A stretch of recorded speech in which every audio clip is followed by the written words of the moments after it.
Hello दोस्तों, मेरा नाम है सनम। आज मैं आप सबके लिए ट्रक ड्राइवर के साथ घटित हुई डरावनी कहानी लेकर आया हूँ। उम्मीद करता हूँ आप सबको पसंद आएगा।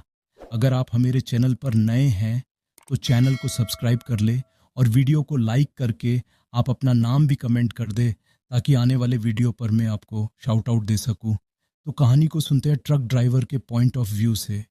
नमस्ते दोस्तों, मेरा नाम है सरोज। आज मैं आपको एक ऐसी खौफनाक कहानी सुनाने जा रहा हूं जिसे सुनकर आपके रोंगटे खड़े हो जाएंगे। ये कहानी मेरे साथ घटी है और मुझे यकीन है कि आप इसे सुनने के बाद कभी रात में अकेले सड़क पर सफ़र करने से डरेंगे। मैं एक ट्रक ड्राइवर हूं।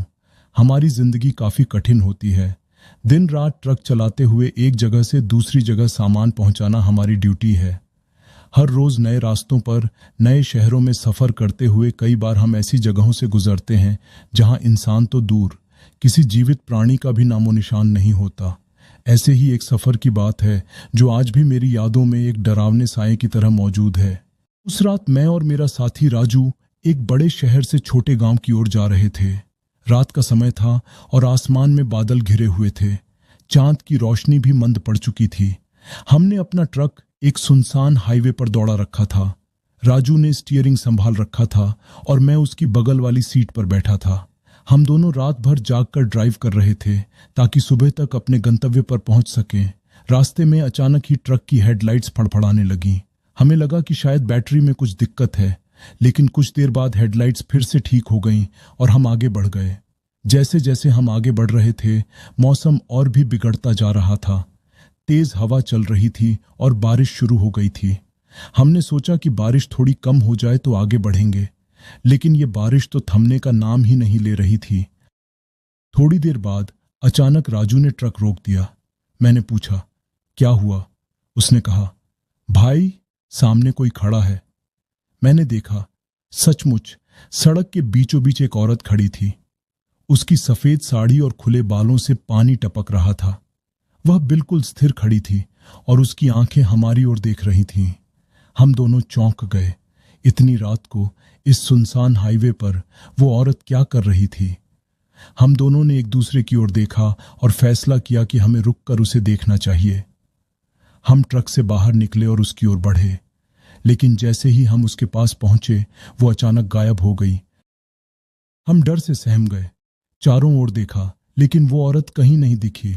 हम तुरंत ट्रक में वापस बैठे और वहां से निकलने की कोशिश करने लगे, लेकिन ट्रक ने स्टार्ट होने से इनकार कर दिया। राजू ने कई बार कोशिश की, लेकिन ट्रक हिला तक नहीं। हमने ट्रक के बोनट को खोलकर चेक करने की कोशिश की कि शायद कोई तकनीकी समस्या हो, लेकिन सब कुछ ठीक था। फिर भी ट्रक चलने का नाम नहीं ले रहा था। तभी एक ठंडी हवा का झोंका आया और ऐसा लगा जैसे किसी ने हमारे कानों में कुछ फुसफुसाया हो। हमने इधर उधर देखा, लेकिन वहां कोई नहीं था। अचानक ट्रक की हेडलाइट्स फिर से जलने बुझने लगीं। उसी पल वही औरत फिर से ट्रक के सामने आकर खड़ी हो गई, लेकिन इस बार उसका चेहरा विकृत था।